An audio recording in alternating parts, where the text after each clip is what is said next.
বন্ধুরা, আমার এই টবে অনেকগুলো অ্যালোভেরা আর একটা এই নয়নতারা হয়ে আছে। দেখুন কত সুন্দরভাবে গ্রোথ হচ্ছে, আর অ্যালোভেরা গুলো দেখে নিন কত হেলদি আর গ্রিন আছে। তো কিছুদিন আগে একটা কমেন্ট এসেছিল যে অনেক বেশি গরম পড়ে গেছে আর আমার অ্যালোভেরা গাছগুলো শুকিয়ে যাচ্ছে, পাতাগুলো মানে ব্রাউন কালারের হয়ে যাচ্ছে। তো কি করব? তো আমি দেখিয়ে দিচ্ছি আমার অ্যালোভেরা গাছটা। দেখুন কোথায় রাখা থাকে, মানে স্যামি শেড জায়গাতে অ্যালোভেরা গুলোকে লুকিয়ে রাখি যাতে ডাইরেক্ট রোদ না পড়ে, কিন্তু হালকা হালকা রোদ এর গায়ে পড়ে, খুব কম আর কি। তো গাছের মধ্যে কিন্তু দেখুন কত আগাছা হয়ে আছে, কারণ সত্যিকারের বলছি আমি অ্যালোভেরার কোনো রকম কেয়ার করি না। যেগুলো মেন কাজ সেগুলো আমি করে রাখি, যেমন স্যামি শেডে রাখা, রেগুলার ভালো করে জল দেয়া। আর আপনাদের অ্যালোভেরা গাছকে যদি মোটা তৈরি করতে চাইছেন সেই ক্ষেত্রে আপনারা কি করবেন বলে দিচ্ছি। একটা টবে একটা কি দুটোই গাছ রাখবেন।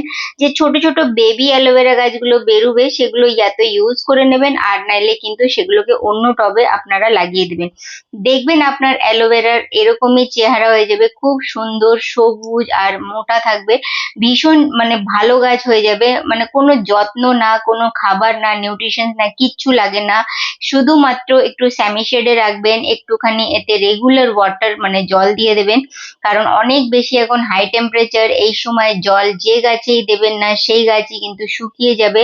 আর ডাইরেক্ট রোদে যে গাছই থাকবে সেই গাছটাই কিন্তু অনেকটা পুড়ে পুড়ে যাবে। তো সেই জন্য অ্যালোভেরার জন্য এই দু তিনটে টিপস ফলো করে নিন, আর দেখুন আপনার অ্যালোভেরা কত সুন্দর হয়ে যাবে।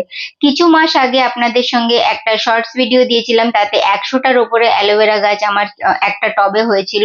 টবটাও ভেঙে গেছিল, সরাতেই পারিনি, আর সেখানেই এখনোই বসানো আছে সেই গাছটার। দেখুন এর পাতাগুলো কেমন, কিছু পাতা সবুজ আছে তবুও এখনো, আর বাকিগুলো কিন্তু খুব খারাপ কন্ডিশনেই আছে। কিন্তু যেহেতু অনেক বেশি অ্যালোভেরা গাছ, তো এত আমি খেয়াল করি না, যা হচ্ছে হচ্ছে এরকম একটা ব্যাপার।